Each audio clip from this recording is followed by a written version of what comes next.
কেমনে করব পড়ালেখা বা কেমনে করাবো পড়ালেখা, কারণ শিক্ষা প্রতিষ্ঠানে শিক্ষা নাই।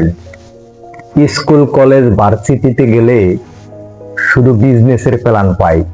আপনি যদি বাংলাদেশের একজন অ্যাক্টিভ নাগরিক হয়ে থাকেন, বাংলাদেশ প্রেমী একজন নাগরিক হয়ে থাকেন, তাহলে আজকের ভিডিওটা আপনার জন্য খুবই গুরুত্বপূর্ণ।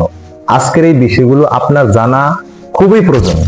যাই হোক, ভিডিওটা শুরু করার আগে সবার কাছে ছোট্ট একটা রিকোয়েস্ট, আপনি যদি এই চ্যানেলের নতুন দর্শক হয়ে থাকেন তাহলে অবশ্যই চ্যানেলটা সাবস্ক্রাইব করে পাশে থাকা বেল আইকনটি প্রেস করে রাখুন। যদি আগে থেকে চ্যানেলটি সাবস্ক্রাইব করে থাকেন তাহলে থ্যাংক ইউ সো মাচ। যদি ভিডিওটি ফেসবুক পেজ থেকে দেখে থাকেন তাহলে অবশ্যই পেজটি ফলো করতে ভুলবেন না।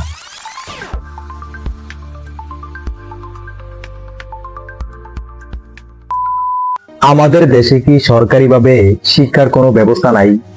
আমাদের দেশে কি সরকারি কোনো খাত নাই শিক্ষা ব্যবস্থার জন্য? আমাদের দেশের স্কুল, মাদ্রাসা, ভার্সিটি, কলেজের শিক্ষক বা কর্মকর্তাদের কি সরকার কোনো বেতন দেয় না?